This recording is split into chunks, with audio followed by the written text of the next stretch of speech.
Elle est DJ, lesbienne et grosse. Mais ce qui semble déranger le plus, c'est qu'elle soit juive.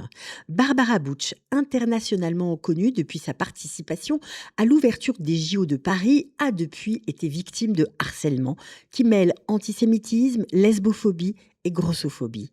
Mais la semaine dernière à Grenoble, elle a connu l'enfer. Son concert, donné en plein air dans le cadre du festival de musique Le Cabaret Frappé, a viré au cauchemar. Répondant à l'appel de la section locale de LFI, 150 militants pro-palestiniens se sont massés devant la scène avec des drapeaux palestiniens et des sifflets stridents. Ils hurlaient des insultes en continu. Le concert a dû être interrompu au bout de 20 minutes à peine et Barbara Butch exfiltrée pour sa sécurité. La mairie de Grenoble a parlé d'une agression intolérable et au milieu de cette foule en furie qui scandait Free Palestine, un message implicite mais parfaitement clair. Ce n'était plus un désaccord politique qu'on exprimait, c'était une femme qu'on chassait pour ce qu'elle représentait, pour ce qu'elle était. Son crime, avoir joué dans une soirée privée à l'ambassade de France en Israël et avoir signé une tribune contre les formes renouvelées de l'antisémitisme en soutien à la loi Yadan. Le constat est triste et amer et la liste des artistes juifs muselés s'allonge mois après mois. Le concert parisien de la chanteuse israélienne Liraz annulé. Noga Erez déprogrammé à New York et Los Angeles.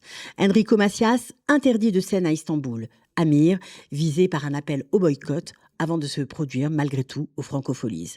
Et peu importe leurs opinions politiques ou s'ils prônent une solution à deux États pour le règlement du conflit israélo-palestinien, comme Johan Sfar ou Nadav Lapid, là n'est pas le problème. Le fait d'être juif suffit pour être boycotté. L'antisémitisme et l'antisionisme sont devenus le prisme par lequel le monde décharge ses propres frustrations. Il y a quelque chose de vertigineux à observer ce phénomène, car l'histoire nous a déjà appris où cela peut mener. Évidemment, on pense à l'Allemagne de 1933, où la Chambre de la culture du Reich exigeait de chaque artiste un certificat prouvant son ascendance aryenne. Du jour au lendemain, être juif suffisait à disparaître des scènes, des théâtres, des orchestres.